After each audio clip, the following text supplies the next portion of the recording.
Assalamualaikum warahmatullahi wabarakatuh.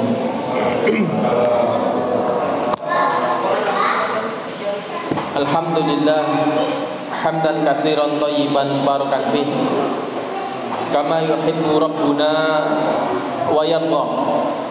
Asyhadu an la ilaha illallah wahdahu la syarika lah wa asyhadu anna Muhammadan abduhu wa rasuluh.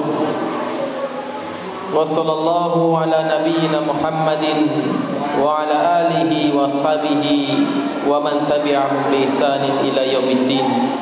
Amma ba'd. Segala puji syukur bagi Allah Subhanahu wa taala yang memberikan kesempatan kepada kita, yang mana pada malam kali ini kita melanjutkan kajian dari kitab Alamul Jinni Wasyayatin, mengenal alam jin dan alam syaitan. Kita masuk pada poin tentang tempat tinggalnya syaitan. Masakinul jinni wa amakinuhum wa awqat tawajuduhum. Tempat-tempat yang suka ditinggali oleh jin dan waktu-waktu di mana jin itu keluar. Jin atau syaitan itu keluar. Al-jinnu yaskununa hadhil ard allati nu'ishu fawqaha. Jin itu tinggal di bumi ini bersama dengan kita, yang kita juga hidup di atasnya, yaitu hidup di atas permukaan bumi. Wa yaktsuru tawajuduhum fil khurabi wal falwat. Dan kebanyakan bangsa jin atau syaitan ini paling banyak itu dijumpai di khurab, padang pasir, dan tempat-tempat yang kosong. Padang pasir, pekarangan, itu tempat yang suka dihinggapi oleh jin atau syaitan. Wa mawadi'un najasat kal hamamat wal hashush wal mazabil wal maqabir. Dan juga tempat-tempat yang penuh dengan najis, seperti WC, kamar mandi, tempat sampah, kuburan-kuburan. Ini adalah tempat yang paling disukai oleh jin, ya, disukai oleh syaitan. WC, kamar mandi, kemudian tempat pembuangan sampah, TPU, tempat pembuangan TPS, tempat pembuangan sampah, itu banyak sekali jinnya. Karena tempatnya kotor. Sehingga seseorang itu, ya, hendaknya dia membersihkan diri dari perkara-perkara yang kotor, bukan bergulat dengan sesuatu yang najis atau yang kotor. Syekhul Islam Ibnu Taimiyah rahimahullah, beliau berkata, ya'wi ila katsiri min hadhil amakin allati hiya ma'wa syayatin. Kebanyakan syaitan itu tinggal atau menetap di tempat-tempat yang jorok seperti tadi, tempat sampah atau WC. Asyuyukhul ladina taqtarinu bihimus syayatin. Bahkan pembesar-pembesar jin itu suka tinggal di situ. Ya, punggawa-punggawanya jin, istilahnya syaitan-syaitan yang besar, itu suka tinggal di tempat-tempat yang kotor. Sebagaimana datang hadis larangan untuk sholat di WC. Gak boleh sholat di WC. Kenapa? Karena di sana banyak najis. Ya, di WC itu banyak najis, sehingga Rasulullah SAW melarang umatnya untuk sholat di WC. Li'annaha ma'wa syayatin. WC juga tempatnya syaitan. Sehingga ketika dia masuk ke dalam WC, berdoa, ya, berdoa kepada Allah Subhanahu wa taala. Kemudian wa yuksiru tawajuduhum fil amakin allati yastati'una ayusidu fiha kal aswaq. selain WC, kamar mandi, kuburan, kemudian tempat sampah, pembuangan sampah, jin atau syaitan juga dijumpai di tempat yang rusak, seperti di pasar. Ya, pasar itu tempatnya syaitan. Sehingga Rasulullah Shallallahu Alaihi Wasallam pernah memberikan wasiat kepada salah seorang sahabatnya, la takunanna in istata'ta awwalu man tadkhulu suq. Wahai fulan, janganlah engkau, yaitu berkata pada seorang sahabat, janganlah engkau, jika engkau mampu, jangan menjadi orang yang pertama kali masuk ke dalam pasar, wala akhiru man yakhruju minha. Jangan pula menjadi orang yang terakhir keluar dari pasar. Ini orang paling buruk. Ya, menurut Rasulullah SAW, orang yang terburuk, orang yang pertama masuk pasar dan terakhir keluar dari pasar. Fa innaha ma'rakatus syaitan wa biha yunsabu rayatuhu. Karena pasar itu tempat pertempurannya syaitan. Dan di pasar bendera syaitan itu ditegakkan. Hadis sahih riwayat Imam Muslim. Artinya apa? Di pasar itu banyak sekali kecurangan. Banyak orang yang berjual beli dia curang. Baik timbangannya, takarannya, ini kecurangan. Dan ini dipengaruhi oleh syaitan. Sehingga Rasulullah SAW mengajarkan kepada kita sebuah doa. Ya, doa ketika dia masuk ke dalam pasar. Ya, doanya bisa antum cari sendiri. Doa masuk ke dalam pasar. Ini doa penting. Kenapa? Karena dia mau masuk ke tempat di mana syaitan itu berkembang biak, di pasar. Sehingga dia harus berdoa. Ya, berdoa minta perlindungan kepada Allah Subhanahu wa taala. Selain pasar, syaitan juga tinggal di rumah. Wasyayatin tubitu fil buyutil lati yaskunuhan nas. Syaitan juga tidur di rumah-rumah bersama manusia, bersama kita di rumah. Wa tadruduha atasmiyah. Gimana cara menolaknya? Membaca bismillah. Wa dzikrullah, berzikir kepada Allah Subhanahu wa taala. Wa qiraatul Quran, membaca Al-Quran, khasatan surat Al-Baqarah, yang dibaca khusus surat Al-Baqarah, ayat Al-Kursi minha, termasuk di dalamnya juga ayat kursi. Nah, jadi rumah itu suka dibacakan Quran, biar syaitannya itu pergi. Kalau rumahnya tidak pernah dibacakan Al-Quran, tidak pernah digunakan untuk sholat, yaitu sholat-sholat sunnah, maka syaitannya banyak. Makan bareng syaitan, tidur bareng syaitan, sehingga rumahnya seperti kuburan. Makanya Rasulullah SAW pernah bersabda, la taj'alu qubura masajida wala taj'alu buyuta maqabira. Jangan kalian jadikan kuburan itu seperti masjid. Artinya apa? Aktivitas ibadah yang seharusnya di masjid dipindah di kuburan.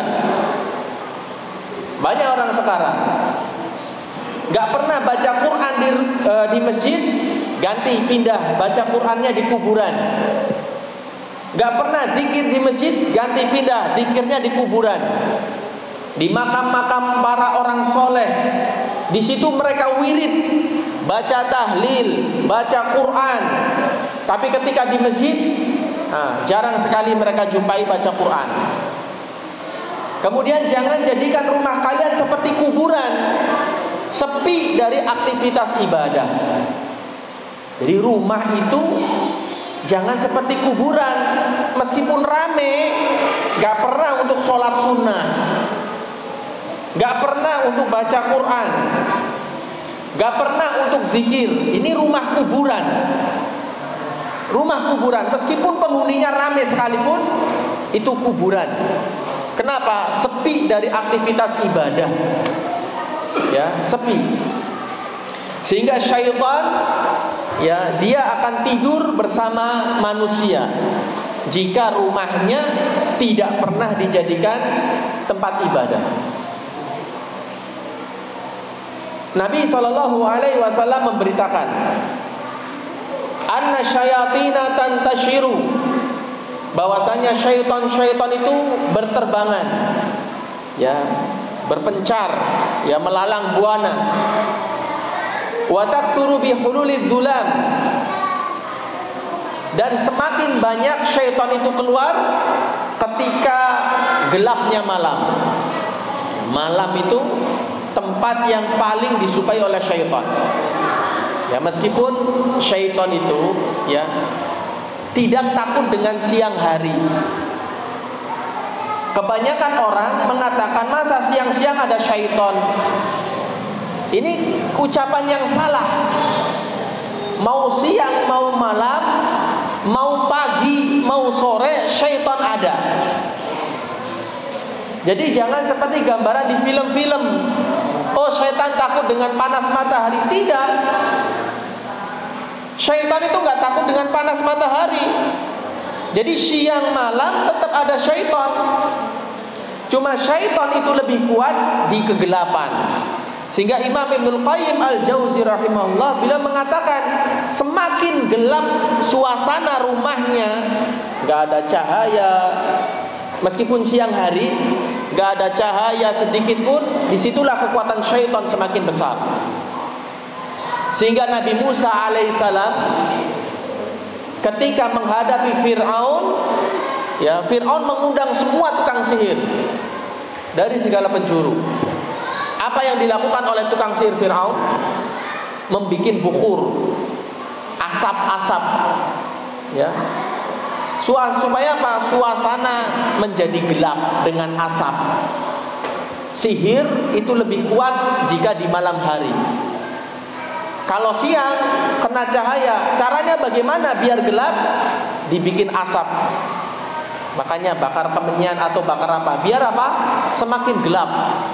Inilah yang dilakukan oleh tukang sihirnya Fir'aun ketika menghadapi Nabi Musa alaihissalam.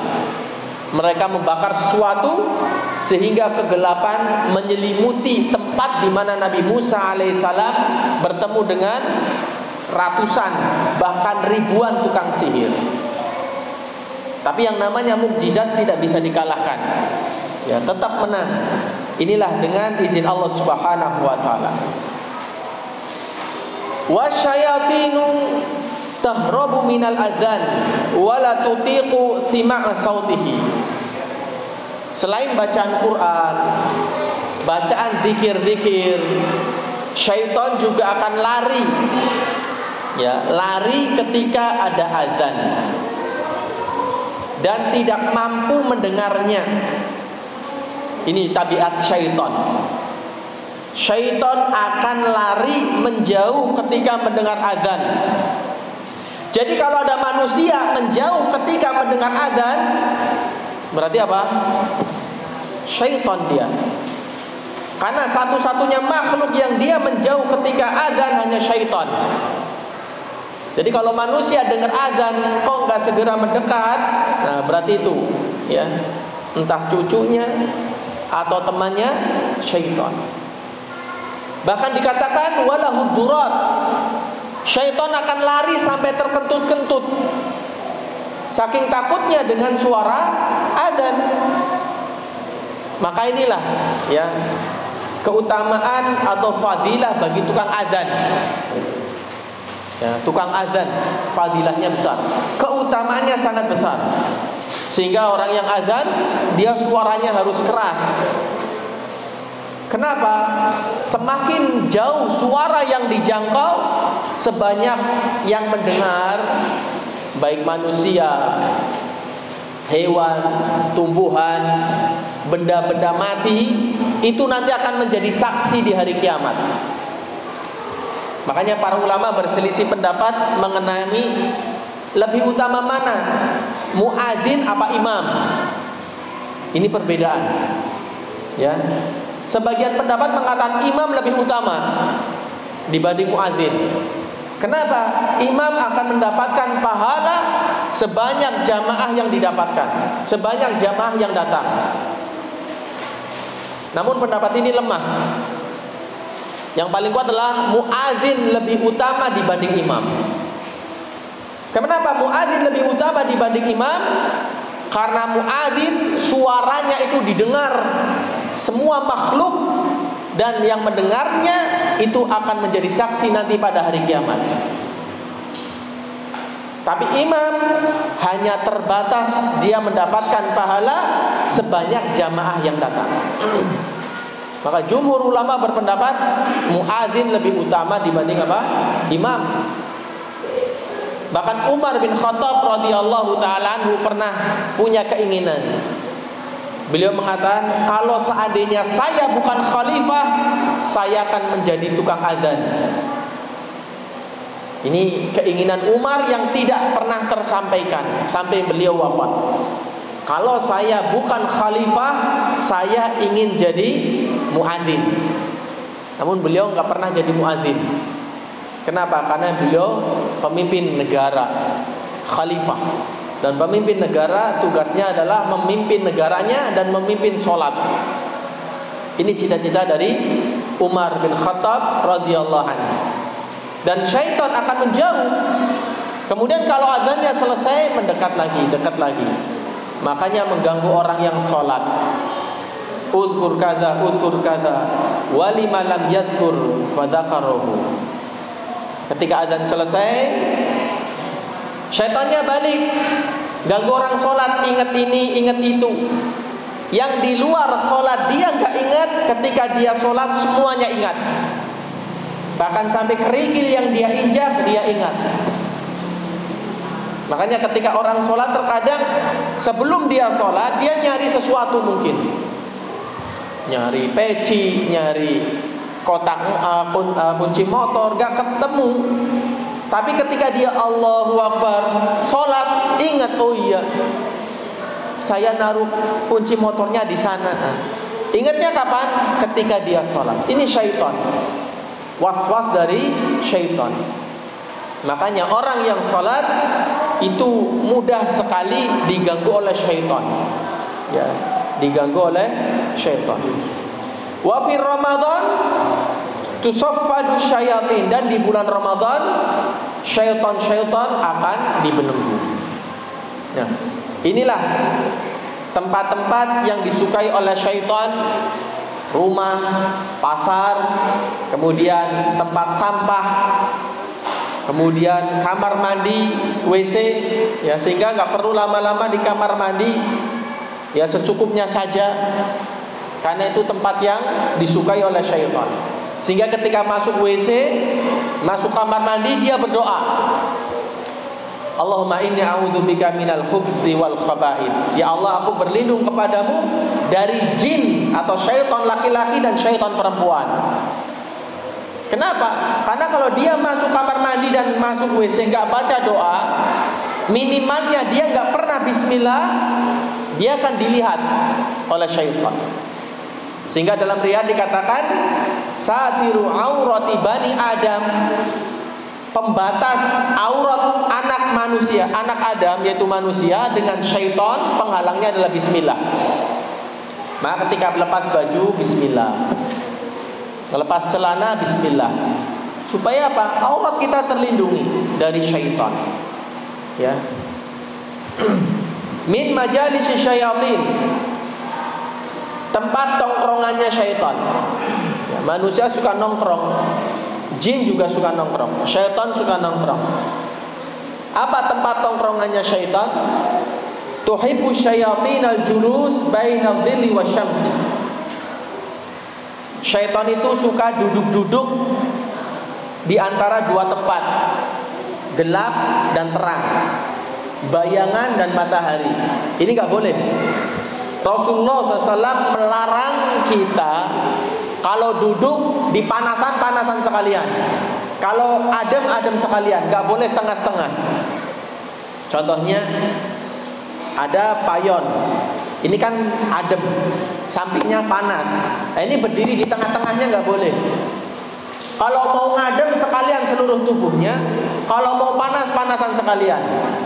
Karena di antara teduh dan terang itulah tempat yang paling disukai oleh syaitan. Ya, sehingga kita kalau mau milih duduk-duduk, ya cari tempat yang adem-adem sekalian, panas sekalian. Kemudian hewan-hewan yang menjadi istilahnya suka disertai syaitan. Karena syaitan punya tunggangan, dan syaitan juga suka menyertai hewan-hewan seperti hewan peliharaan, onta. Rasulullah SAW mengatakan innal ibila khuliqat minasyayatin. Sesungguhnya onta itu diciptakan dari syaitan. Wa in wara'a kulli ba'irin syaitanan. Dan setiap hewan di belakangnya itu ada syaitan. Riwayat Sa'id bin Mansur dalam sunannya dengan sanad yang mursal. Apa maksudnya onta diciptakan dari syaitan? Maksudnya adalah perangainya. Onta itu perangainya seperti syaitan. Kenapa? Karena onta adalah hewan yang susah diatur. Ya susah. Makanya Rasulullah SAW melarang kita sholat di kandang onta.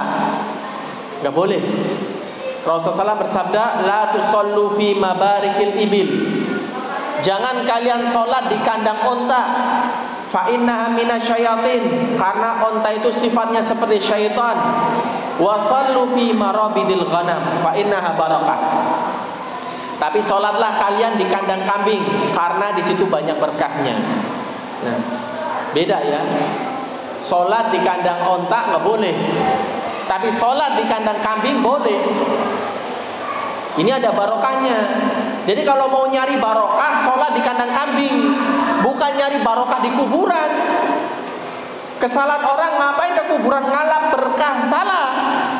Ngalap berkah itu sholat di kandang kambing. Karena hadisnya jelas, fa innaha barokatun. Karena kambing itu tempat barokahnya. Jadi kalau Anda pengen, ini sholat sunnah ya, bukan sholat wajib. Sholat wajib di masjid. Ya mentang-mentang punya kandang kambing, subuhan di kandang kambing. Jangan. Sholat wajib di masjid. Maksudnya sholat sunnah. Boleh, nggak apa-apa. Karena itu bukan najis. Kotorannya, air kencingnya itu nggak najis. Dan kalau didudukin kambing pun nggak mati. Tapi kalau sholat di kandang onta, Anda lagi sujud, ontanya dudukin Anda, mati. Makanya nggak boleh sholat di kandang onta. Dan onta itu sifatnya apa? Mirip syaitan, susah diatur. Nah itu ya boleh sholat ya. Anda kalau punya kandang kambing silahkan sholat sunnah di kandang kambing. Ya boleh, nggak ada larangannya. Kemudian pembahasan yang selanjutnya yaitu mengenai hal yatazawwaju al-jinnu wa yatakatsarun. Apakah jin itu menikah dan punya keturunan? Alladzi yadharu anal jin yaqa'u minhum nikah. Yang jelas, yang nyata, jin itu melakukan pernikahan sama seperti manusia. Manusia nikah, jin juga menikah. Kemudian innal jinna yatawalladun kama yatawalladu bani Adam, banu Adam. Selain jin itu menikah, jin juga beranak, punya anak. Sebagaimana manusia itu senantiasa beranak, mirip seperti manusia, ya. Manusia menikah, punya anak, jin juga menikah, juga punya anak. Ya. Bahkan di sini dikatakan Sepakat para ulama bahwasanya jin atau syaitan itu melakukan pernikahan dan senantiasa beranak pinak. Makanya jumlahnya banyak, Pak. Jin, syaitan itu jumlahnya banyak. Wa ba'dul ulama, sebagian para ulama membagi ada jin yang menikah, ada jin yang tidak bisa menikah. Ada jin yang makan, ada jin yang tidak makan. Ini pembagian ini butuh dalil, ya. Disebutkan oleh Wahab bin Munabbih, beliau mengatakan jin itu ada beberapa jenis. Jenis yang pertama jenisnya angin, gak makan, gak minum, gak mati, tidak punya anak. Ya, jenis ini seperti angin, hembusan angin. Namun dikasih catatan ya, penyebutan pembagian ini gak ada dalilnya, hanya sekedar ijtihad Wahab bin Munabbih. Kemudian ada jin yang dia makan, dia minum, dia punya anak, bahkan bisa mati. Ya. Bahkan sebagian yang lain menyebutkan dari golongan yang makan, minum, kemudian menikah, bisa mati, ini adalah jenis jin ghaul. Ghaul ini jin yang super besar. Tidak apa jenisnya, intinya jenis jin yang super besar wujudnya, yang sangat mengerikan, namanya ghaul. Makan, minum, menikah, punya anak. Ya. Sebagaimana disebutkan oleh Wahab bin Munabbih. Nah, kalau jin itu menikah sebagaimana manusia, maka muncul pertanyaan, bolehkah menikah manusia dengan bangsa jin? Ya, manusia menikah dengan bangsa jin. Kalau sama-sama manusia, ini ya jelas sepakat kita boleh. Cuma dilihat agamanya. Sama-sama Islam, lanjut. Kalau yang satu Islam, yang satu Kristen, ya nggak boleh menikah beda agama. Ya, karena untuk menyelamatkan agama, apalagi perempuannya Islam, laki-lakinya Kristen misalkan, ini jelas nggak boleh, haram. Kecuali kalau laki-lakinya Islam, perempuannya Kristen, ini sebagian ulama masih membolehkan. Dengan syarat si wanita ini harus masuk Islam.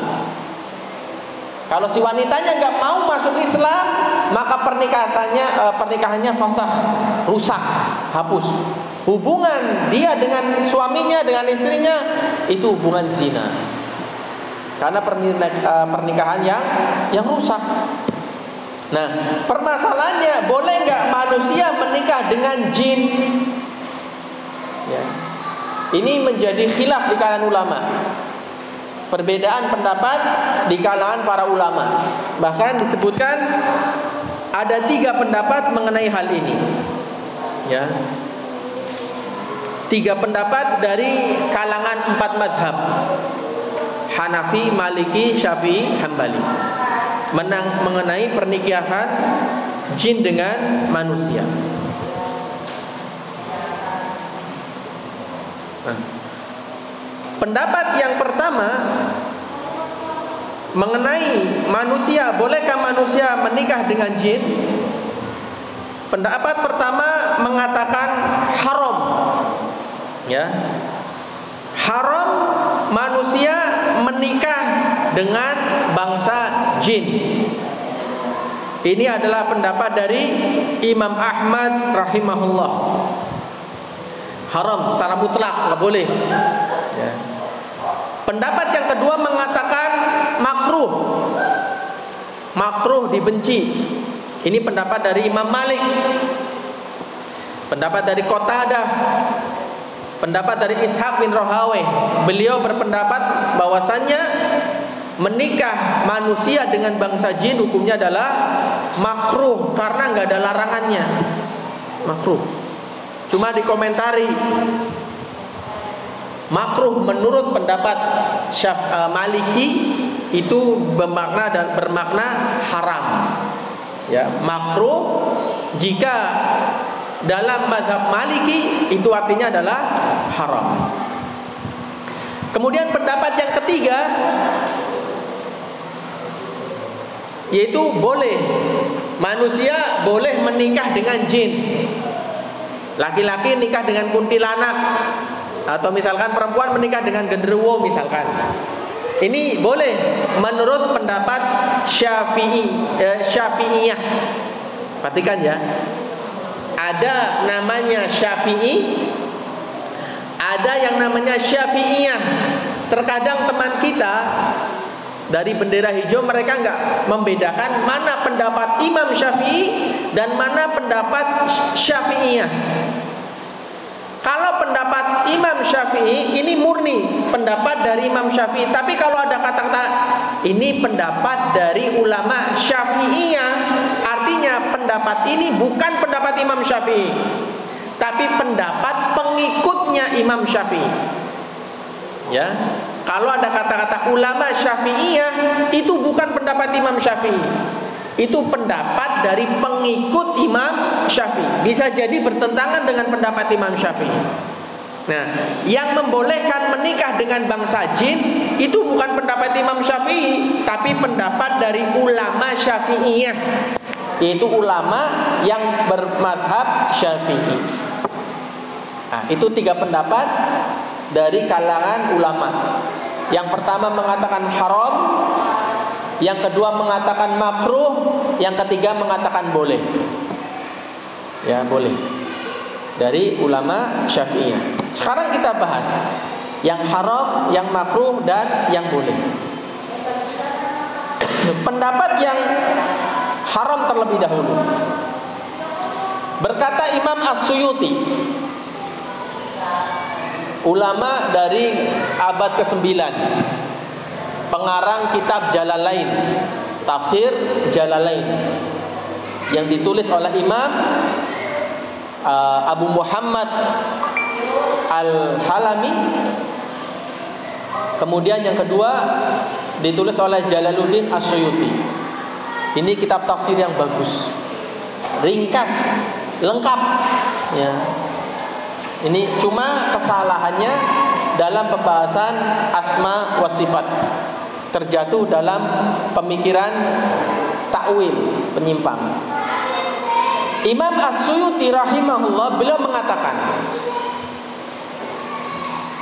Atharan ahbaran anis salafi wal ulama tadullu ala wuqu'i tanahui bainal insi wal jinni. Imam Suyuti menyebutkan banyak sekali dalam kitab beliau asar-asar dan berita-berita dari ulama salaf yang menyatakan bahwasanya adanya pernikahan antara jin dan manusia. Ya. Kemudian beliau melanjutkan bahwasanya pernikahan jin dan manusia ini menyelisih fitrah. Ya, sehingga hukumnya apa? Haram. Seperti pendapat Imam Ahmad, haram. Kemudian Syekhul Islam Ibnu Taimiyah menguatkan, waqad yatanakahul insanu wal jinnu, ya. Dan sungguh telah terjadi pernikahan antara jin dan manusia, wa yuladu bainahuma waladun, kemudian punya anak, wa hadza katsirun ma'ruf, dan ini perkara yang sudah diketahui oleh manusia. Jin menikah dengan manusia kemudian punya anak, ini udah maklum. Ibnu Taimiyah di abad yang ke-7 beliau menyatakan demikian. Memang ada, Pak. Ya, memang ada menikah manusia dengan jin. Cuman kalau pendapat pertama hukumnya haram. Pendapat yang kedua mengatakan makruh, seperti Imam Malik. Kenapa? Karena nggak ada dalilnya. Nggak ada. Mau nyari di Quran, di hadis, nggak ada larangan menikah dengan bangsa jin, itu nggak ada. Ya, nggak ada dalil larangan. Sehingga pendapat yang kedua mengatakan makruh. Makruhnya di sini kenapa? Karena pernikahan dengan bangsa jin itu menyebabkan kerusakan yang banyak. Makruhnya itu dok, rusak rumah tangganya. Ya. Nah, pendapat yang ketiga boleh. Nah, yang ketiga ini ditolak. Kenapa? Menyelisih fitrah. Tujuan pernikahan adalah menjalin dua hubungan yang menyebabkan rumah tangga itu sakinah, mawaddah. Sakinah apa sakinah? Tenang. Mawaddah penuh dengan kecintaan. Ditambah lagi warahmah. Ya, sakinah, mawaddah, warahmah. Rumah tangga yang tenang, penuh dengan kecintaan dan kasih sayang. Lah sekarang kalau menikah dengan bangsa jin, tenangnya bagaimana? Kasih sayangnya dari mana? Terus kecintaannya di mana? Ini fitrah manusia. Menikah itu mencari ketenangan. Dan ketika antara manusia dengan manusia dalam pernikahan itu kan ada padu, cekcok, ya, semuanya. Mau orang soleh, mau orang taat, pasti rumah tangganya apa? Cekcok pasti. Kenapa? Oh, nabinya aja seperti itu. Nabi Muhammad SAW rumah tangganya apa? Cekcok antara istri yang satu dengan istri yang lain. Maka mustahil umatnya nggak pernah cekcok dalam rumah tangga, itu mustahil. Rumah tangga terbaik rumah tangga Rasulullah SAW. Itu pun apa? Cekcok di rumah tangganya, di keluarganya. Ada yang banting piring, mangkok seperti yang dilakukan Aisyah. Mungkin kalau rumah tangga sekarang nggak banting piring, banting suaminya. Aisyah cemburu. Akhirnya apa? Piring atau mangkok yang ada kormanya dibanting oleh beliau. Ini rumah tangga Rasulullah. Bahkan 9 istrinya menuntut ke Rasulullah SAW. 9 istri Rasulullah SAW menuntut jatah makan ke Rasul. Cekcok akhirnya. Sampai Allah harus menurunkan satu surat, satu ayat untuk menyelesaikan perkara tersebut. Ya. Bayangkan, ini cekcok di rumah tangga, kelihatan. Lah sekarang kalau nikahnya dengan jin, cekcok. Misalkan bapaknya manusia nikah sama kuntilanak misalkan. Kuntilanaknya selingkuh, ketahuan nggak? Ya nggak ketahuan. Bisa saja lagi duduk berdua, kuntilanak ini punya pacar lagi di sampingnya dari bangsa jin. Kan bapaknya nggak ngerti. Si kuntilanaknya lagi seneng-seneng sama cowok dari bangsa jin, bapaknya nggak ngerti. Kenapa? Makhluk gaib, nggak kelihatan. Terus kalau melakukan kejahatan juga bapaknya nggak ngerti. Ya, inilah kalau menikah dengan bangsa jin, tidak ada kesempurnaan. Mau ditabok, ya nggak bisa. Ya. Mau dijewer istrinya misalkan dari bangsa jinnya juga gak bisa. Malah kalau diajak jalan-jalan seperti orang gak waras. Pesen bakso 2 misalkan, dia sendirian.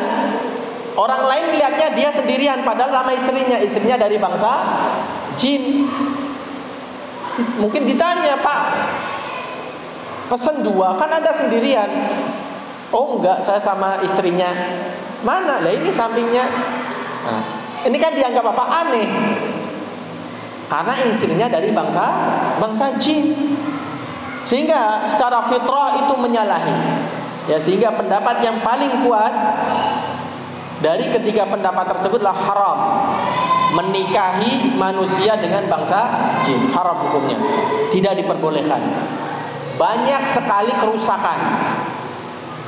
Bahkan disebutkan dalam sebagian riwayat, kalau seandainya dia punya anak, anaknya wujudnya apa? Lawang bersetubuhnya aja gak kelihatan,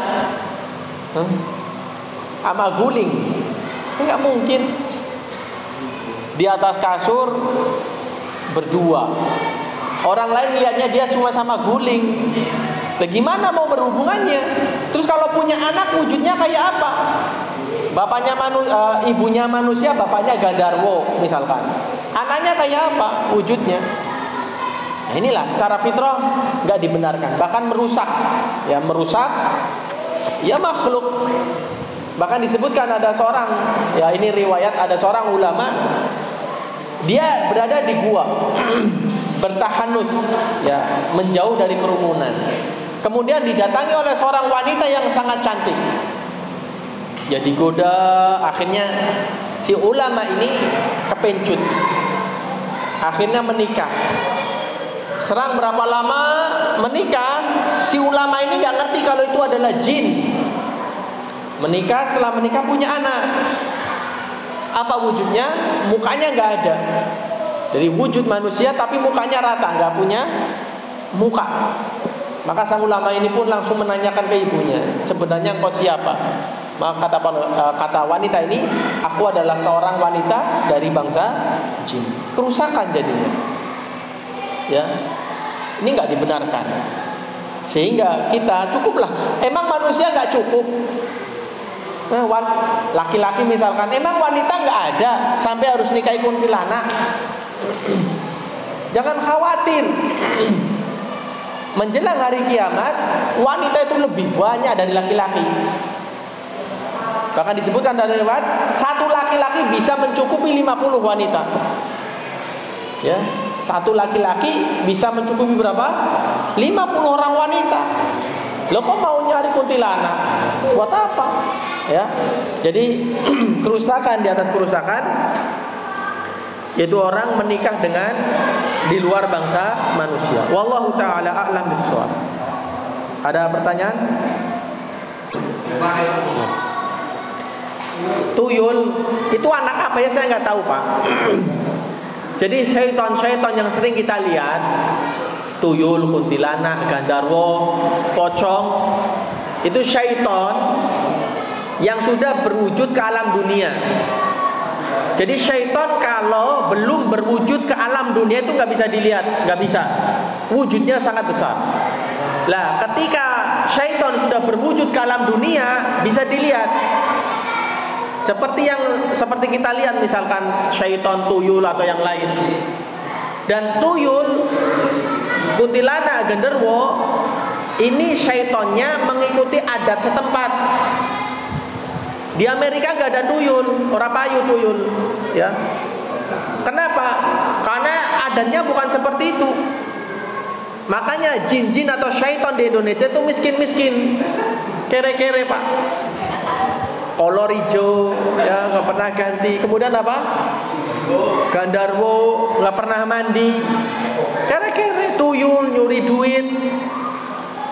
Kalau di luar negeri kan pakai jas, Dracula didandani, ganteng karena orang kaya.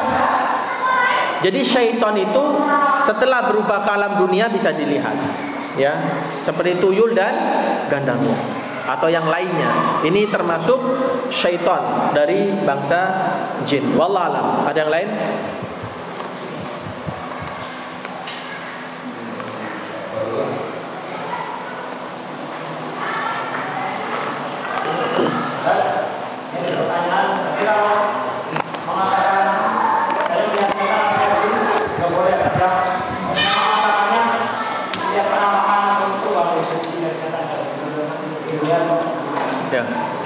Ya jelas nggak boleh.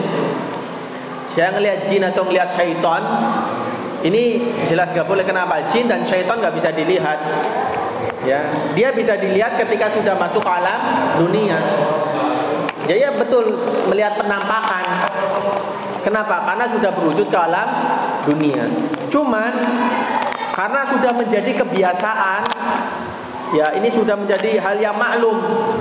Artinya di lisan manusia sudah biasa melihat setan.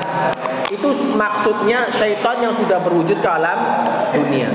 Meskipun dari segi syariat itu keliru, tapi itu dibenarkan. Karena maksudnya adalah setan yang sudah berwujud ke alam dunia. Walalam. Ada yang lain?